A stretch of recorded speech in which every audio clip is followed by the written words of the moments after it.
Hello tout le monde, j'espère que vous allez bien. Ça y est, Lotica se lance enfin sur YouTube. Si vous vous intéressez un petit peu à la K-beauty, vous me connaissez peut-être de TikTok. Ça fait plus d'1 an que je partage mes conseils skincare coréennes et mes trouvailles beauté. D'ailleurs, on est de plus en plus nombreux sur ce réseau et je tiens vraiment à vous remercier pour tout le soutien que vous m'apportez au quotidien. À chaque fois que je lis vos commentaires, je vous trouve vraiment adorable. On est vraiment en train de créer une communauté safe place autour de la K-beauty et ça, j'adore. En 2025, j'avais envie de vous proposer un contenu dans un format plus long, plus intime et plus posé. C'est pour ça que je suis là aujourd'hui et on va commencer fort parce que je vais vous présenter tous mes favoris skincare de l'année 2024. J'ai testé énormément de produits cette année et il y en a certains qui ont vraiment fait la différence. Donc c'est parti, allez vous chercher un petit matcha latte parce que je vais vous montrer quels ont été mes coups de cœur dans chaque catégorie.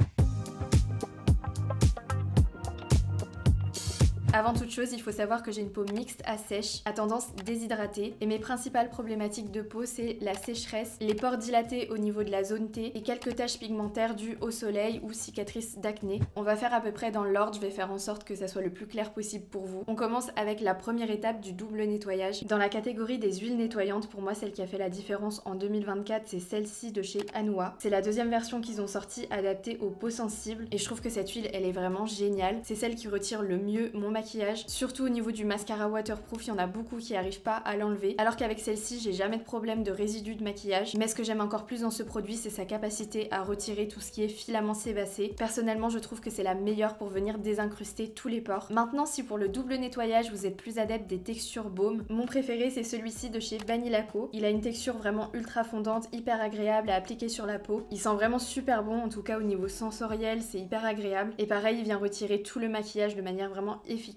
Même le maquillage waterproof. J'ai eu beaucoup de coups de cœur pour des gels nettoyants en 2024, mais si je devais en choisir un, je choisirais celui-ci. C'est le gel nettoyant de chez Rand Lab. Si comme moi vous avez une peau à tendance déshydratée, vous avez sûrement la peau qui tiraille après le double nettoyage. Et perso, avec ce nettoyant, c'est pas du tout le cas. Il va venir faire une très belle mousse qui va être super onctueuse, super confort sur la peau. Et quand on le rince, on n'a pas du tout de sensation de tiraillement. C'est le gel nettoyant que je préfère utiliser en hiver, mais en été quand ma peau est un petit peu plus grasse, j'aime bien utiliser le gel nettoyant de chez Anua. J'ai eu un gros coup de cœur pour celui-ci aussi parce qu'il reste doux mais vient nettoyer peut-être un petit peu plus en profondeur. Si vous aimez bien appliquer une brume hydratante avant de commencer votre skincare, je vous conseille vraiment celle-ci de chez Haru Haru Wonder. C'est une brume au bambou hyper légère, hyper rafraîchissante qui va venir apporter de l'hydratation au visage et préparer la peau pour les autres produits skincare. Et même en été quand ta peau elle a besoin d'un petit coup de boost, un petit coup d'hydratation, tu mets juste 2-3 petites et t'as de nouveau une peau hyper plumpy. On passe à ma catégorie favorite, celle du toner. Si vous me suivez sur TikTok, vous m'avez sûrement déjà entendu parler de ce produit. C'est le Rice Toner que je rachète vraiment tout le temps. C'est un toner qui va avoir une texture laiteuse. Il est à base de riz et c'est vraiment un ingrédient super pour venir hydrater la peau, mais aussi pour lui donner de l'éclat. Et celui-ci contient aussi du niacinamide, ce qui va venir réduire l'apparence des pores. Un autre toner que j'ai beaucoup apprécié en 2024, c'est celui-ci de chez Cosrx. C'est un toner à base de propolis. Il va avoir une action apaisante et cicatrisante. J'aime énormément sa texture et l'effet qu'il laisse sur la peau. Il est aussi adapté aux peaux grasses. Il va vraiment apporter cet effet glowy sur la peau tout en ayant des super ingrédients. Dans la catégorie des toner pads, j'en ai deux à vous présenter. Il y a ceux-là de chez Medicube qui sont des toner pads exfoliants. Si vous avez un petit peu de problème de texture et des pores dilatés, ces toner pads, ils sont juste pépites. Ils sont à base d'acide lactique et de panthénol, donc vous allez avoir une exfoliation vraiment super douce. Vous pouvez soit les laisser poser avec la face lisse sur le visage et du coup vous allez avoir une exfoliation chimique, mais si vous voulez en plus une exfoliation mécanique, vous avez un côté gaufré. Je les utilise environ 3 fois par semaine. J'ai vraiment vu une réelle différence au niveau de mes pores et aussi au niveau de la texture de ma peau et j'ai fait aucune réaction, ma peau les tolère très bien. En plus des toners exfoliants, j'aime bien avoir des toner pads hydratants et j'ai eu un vrai coup de cœur pour ceux-là de chez Biodance. Donc c'est des toner pads exactement comme ceux de chez Medicube, mais la texture elle est gélifiée. Donc les pads ils ressemblent à ça et la texture gel en fait ça permet vraiment une application en douceur. Ça vient pas du tout agresser la peau, vous avez pas cette sensation d'exfoliation et là on va être sur une formule très hydratante avec de l'acide hyaluronique et des céramides. J'aime beaucoup appliquer ces toner pads le matin parce qu'en plus il laisse une sensation de fraîcheur qui va venir décongestionner le visage et donc le dégonfler. Dans la catégorie des essences, j'ai eu deux coups de cœur. D'un côté on a la Mugwort Essence, c'est une essence qui est à base d'armoise et qui est donc hyper apaisante. J'adore l'utiliser quand j'ai une peau qui est sensibilisée, donc quand j'ai des breakouts ou des rougeurs, elle vient vraiment apaiser ma peau directement et la texture elle est vraiment hyper confort. Je sais pas ce qu'elle fait à la peau mais après je me sens tellement bien. Sinon j'ai beaucoup aimé cette essence de chez Haru Haru Wonder. C'est une essence qui va avoir une texture texture laiteuse comme les Milky Toner, mais en version beaucoup plus épaisse. Elle contient aussi du riz, mais ce qui fait la différence, c'est qu'elle est enrichie en probiotiques qui sont essentiels pour venir protéger la barrière cutanée. Et ça en hiver, c'est juste un bonheur. Dans la catégorie des sérums, j'en ai 3 à vous présenter pour des problématiques différentes. On commence avec ce sérum à l'acide hyaluronique de chez Torridon. Pour moi, c'est le meilleur sérum à l'acide hyaluronique au monde. Peut-être que ça paraît exagéré, mais il est vraiment incroyable. Il contient de l'acide hyaluronique, mais en toutes petites molécules, et donc il va pénétrer beaucoup plus en profondeur dans la peau. Il vous laisse vraiment cette sensation de peau hydratée, sans avoir de fini gras, et surtout, il ne fait pas peler le maquillage par la suite. Ça, c'est hyper important pour moi dans un sérum à l'acide hyaluronique. Beaucoup que j'ai testé auparavant faisaient peler mon maquillage. Avec celui-là, j'ai jamais eu ce souci. Je vous ai dit que j'avais une problématique un petit peu de taches pigmentaires, et ça m'arrive parfois encore de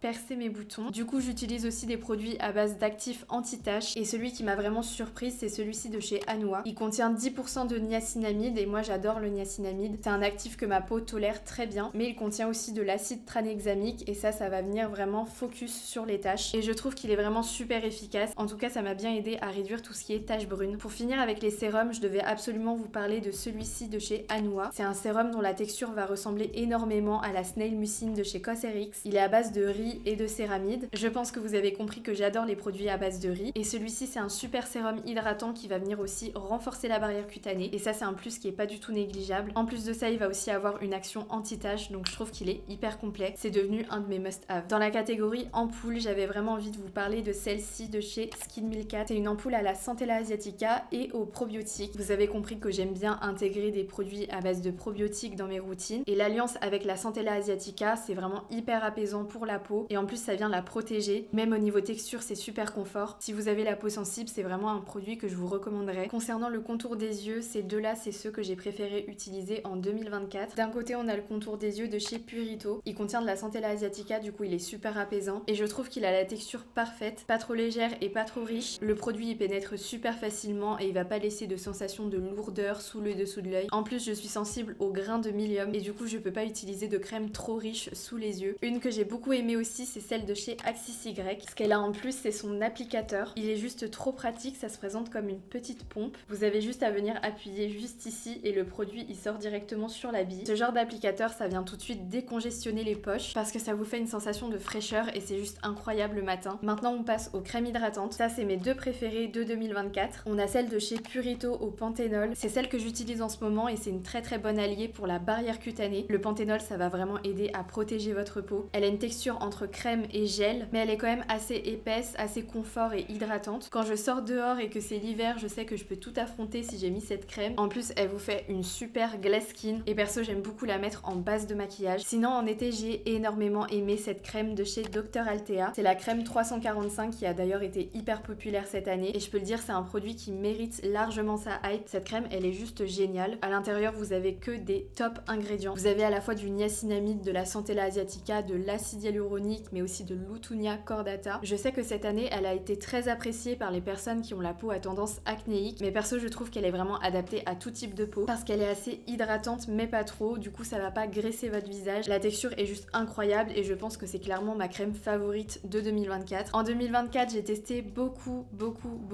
de crèmes solaires. Vous savez maintenant que les crèmes solaires coréennes, c'est les meilleures. Et si vous le saviez pas, moi je vous le dis. Ça a été très dur de faire un choix, mais j'ai sélectionné les deux que j'ai le plus utilisées en 2024. En été, celle que j'ai le plus utilisée, c'est celle-ci, la numéro 1 de chez Numbuzin. C'est une crème solaire qui est incroyable pour les peaux mixtes à grasse, parce qu'elle a une texture super légère qui s'applique hyper facilement. On n'a pas d'effet matière, pas de fini blanc, et en plus elle est safe pour les peaux sensibles et les peaux acnéiques. Pour moi, là c'est le top de la crème solaire. Maintenant, vu que j'ai la peau mixte, en hiver ma peau elle est plus sensibilisée et sèche. Elle a aussi plus tendance à être déshydratée, et du coup j'aime bien mettre celle-ci, celle à la Centella asiatica et à l'acide hyaluronique de chez Skin Milk. Même si vous vous y connaissez pas trop en K-beauty, je suis sûre que vous avez déjà entendu parler de cette crème solaire. Pareil, elle laisse pas de fini blanc, elle s'applique très facilement, mais cette fois elle va être plus hydratante, plus confort que la Numbuzin. Et pour ma peau qui est souvent sensibilisée en hiver, celle-ci c'est ma préférée. Vous avez aussi des crèmes solaires sous format stick, et mon préféré de l'année 2024, ça a été celui-ci de chez Isntree. C'est un stick solaire à base d'acide hyaluronique que vous pouvez venir appliquer tout au long de la journée, et ça même par-dessus le maquillage, et ça laisse aucun fini blanc. Pour moi, c'est vraiment devenu un indispensable en été, parce qu'on peut le mettre dans n'importe quel sac à main. Et là on n'a plus d'excuses pour réappliquer sa crème solaire au cours de la journée. Pour finir, je voulais vous parler d'un produit que j'ai découvert en 2024 et que j'ai beaucoup aimé. C'est le Riddle Shot de chez VT Cosmetics. Je pourrais le caser dans la catégorie exfoliant. C'est un produit qui est hyper innovant. En fait, il reproduit l'action du micro-needling. Donc c'est comme si vous aviez plein de micro-aiguilles qui traversaient votre peau. Ça fait peur comme ça, mais en vrai, ça picote juste un petit peu. Après, ça dépend de votre sensibilité. Il y a plusieurs versions avec une concentration de micro-aiguilles différentes. Le Riddle Shot 100, c'est celui qui va être le plus doux. Celui-là, vous pouvez l'appliquer tous les jours. Et moi, je suis passée au Riddle Shot 300, qui est plus concentré en micro-aiguilles. Et cette fois, il est à utiliser tous les 3 jours. C'est un produit qui m'a vraiment aidé avec la texture de ma peau, parce que ça va venir grignoter toutes les petites peaux mortes. Et en plus de ça, les micro-aiguilles, elles vont venir stimuler la production de collagène. Donc c'est vraiment un produit qui a fait glow up ma peau en 2024. Je vais m'arrêter là parce que je pense avoir fait le tour de mes favoris 2024. Il y a encore tellement d'autres produits qui sont géniaux dans la K-Beauty. J'ai hâte de vous faire d'autres vidéos pour vous parler de tous ces produits. D'ailleurs, n'hésitez pas à me partager en commentaire quel genre de vidéo vous aimeriez sur YouTube. En attendant, je vous fais des bisous et je vous dis à tout bientôt.